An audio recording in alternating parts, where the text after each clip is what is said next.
Are you wondering if Charles Schwab is the right brokerage to use before you start investing in dividend stocks? If so, please keep watching. Hey everyone, it's Brandon. In this video, I will review fractional shares on Charles Schwab, aka Schwab Stock Slices, and share the pros and cons of dividend investing. Also, if you find this video helpful, please like and subscribe to this channel. Now let's get started.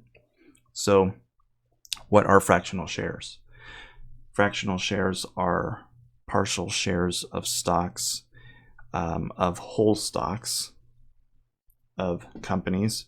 For instance, if you own a whole share of Apple, you're looking at a share price of $165.29. So if we were to own and purchase a half of a share, which is a fractional share, we're just going to do the quick math here on 165, for instance. And if we divide this by 2, because it's 50% or half, you would pay $82.50 for the share. So what this means now is that you technically own a half of a share and not a whole share. And so you pay a lower price because of the partial share. Okay, so next question, does Charles Schwab offer fractional shares? Absolutely, Charles Schwab offers fractional shares. Their fractional shares are called Schwab Stock Slices, but make no mistake, it is the exact same thing.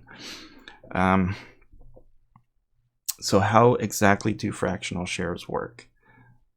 Fractional shares work in the exact same way that whole shares work, with the exception of the lower price and the fractional part whenever you do math on fractional shares. And this applies to dividends as well, that we'll get into.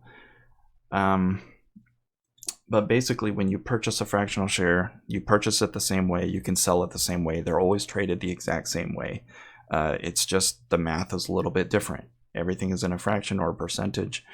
And if we take a look at my Roth IRA portfolio, I will show you an example of some of the fractional shares that I own in my portfolio.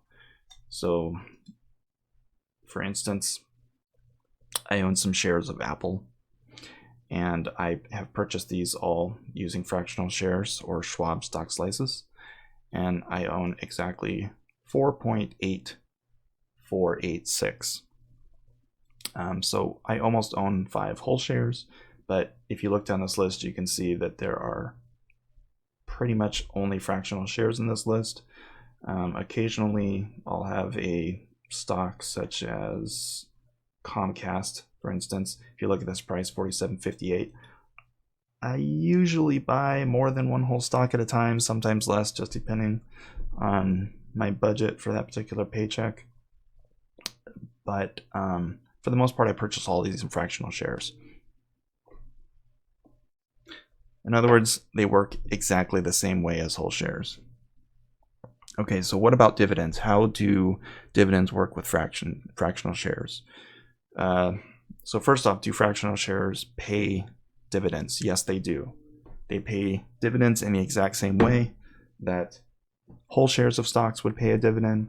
So if we look over here at Apple, let's see here.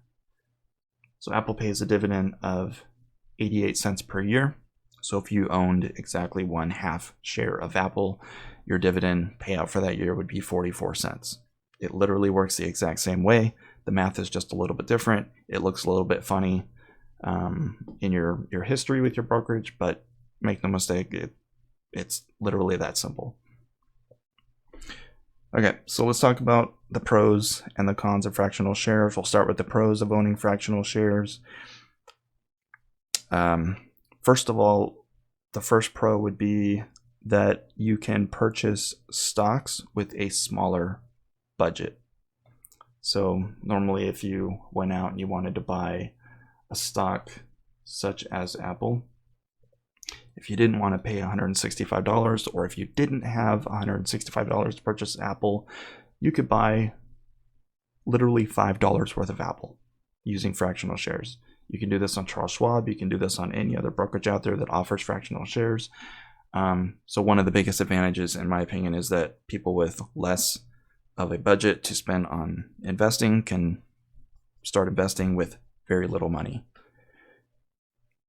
Second pro is that it's easy to diversify your portfolio with less money. It's simple to take $5, $10, $15 and purchase however fractional size you want in that stock and use it to diversify your portfolio.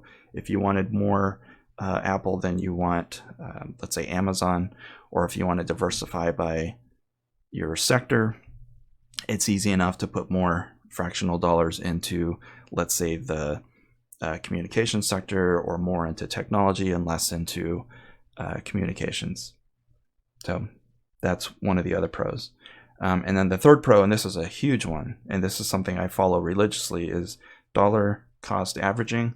If you're unaware, dollar cost averaging is when you put money into your investment portfolio, the same amount of money, let's say on a periodic schedule. So every month you would invest, let's say $200, and you do that consistently throughout the year. And so what happens over time, instead of trying to time the market and buy when it's low and sell when it's high, you end up buying at different times, and then your average price or your average cost basis will average out over time. And it is very easy to do this with fractional shares, because you can literally use the exact same amount of money to buy any stock you want, and be able to dollar cost average over time. It's beautiful. Okay, so now let's talk about the cons of fractional shares. A lot of brokerages will offer a smaller selection of stocks to choose from.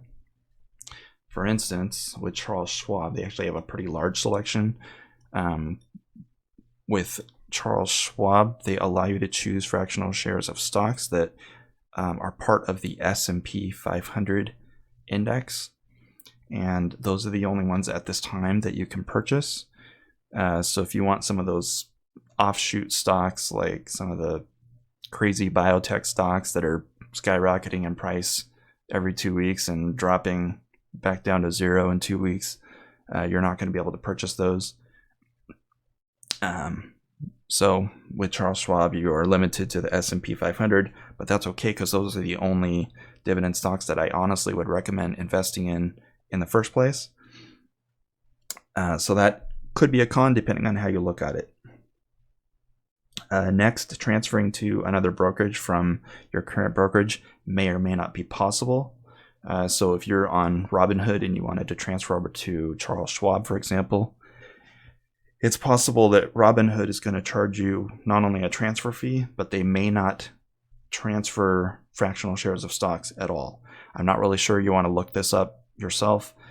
Just go to your brokerage's website or documentation and look to see if it's even possible. But I know when I looked before, a lot of brokerages did not actually allow you to transfer fractional shares of stocks.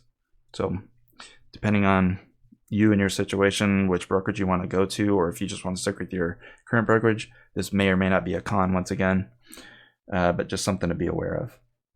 And the third one, which is usually less important to people who are investing in fractional shares just because they're investing with less money, is simply the fact that you may be limited on your shareholder rights. So you may not be able to take part in the voting process for that particular company, and you may not be able to help with management selection, things like this. Again, go to your brokerage's website and look up their documentation on shareholder rights if you'd like to know more.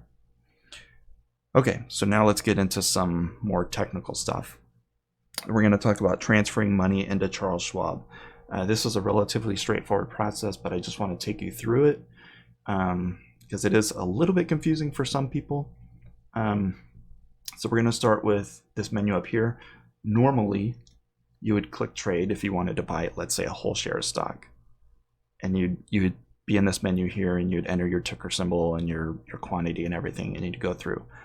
With Schwab stock slices, you have to go into a very special interface called Schwab stock slices. You can find that here. And what you would do is you would pick your stocks. So we're just going to pick some random stocks here. So I'll say I'm gonna buy Apple, and you want to click here, and you'll see that it's added up in this window. We're gonna add, let's say IBM. We'll buy Tesla. Let's not buy Tesla because they don't pay dividends yet. Let's do Procter & Gamble. Whoa, can I type?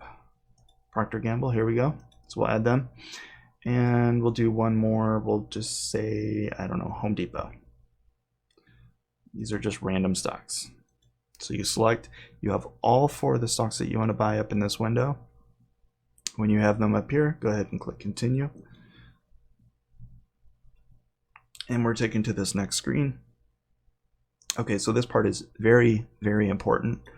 Select your brokerage account. In this case, I have 2 different brokerage accounts, but I'm going to select my Roth IRA. And this is where it gets a little bit interesting. So with Charles Schwab, you can buy fractional shares at a minimum of $5 per stock. So if you remember, if you look in this list, I have 4 selected. I at least at a minimum must select $20, which is $5 per stock. Okay, I can spend $100 if I wish, that's fine, but your minimum per stock must be $5. Okay, if you're investing for dividends, I recommend selecting these boxes, reinvest your dividends, so that you don't have to do it manually. And make sure that you have the right stock selected here and go to review your selection. Boom. Okay, obviously I don't have money in this account right now because I've already purchased everything and spent all the money in this account. Unfortunately, the Roth IRA is limited to $6,000 per year, so I can't actually invest more than that, and I would if I could. All right, so this part is pretty critical as well. You want to make sure that, again, the correct ticker symbols are listed here, and you want to make sure that the correct dollar amount per share, or I should say per stock, is correct. So we're investing $100, and there are 4 stocks. We should be investing $25 per share, or $25 per stock. Okay, make sure that the total amount that you are investing is correct down here, and then you would place the order. I'm not able to actually place the order. I wouldn't place this order anyways, but this is the process that you would go through to purchase fractional shares on Charles Schwab. And also, if you guys have any questions, please make sure that you leave me a question in the comment box down below. I will respond unless it is spam. I promise you I will respond and answer any questions that you have. Okay. Next up, and I just realized that it didn't actually show you how to transfer money, so I'm going to backtrack just a little bit.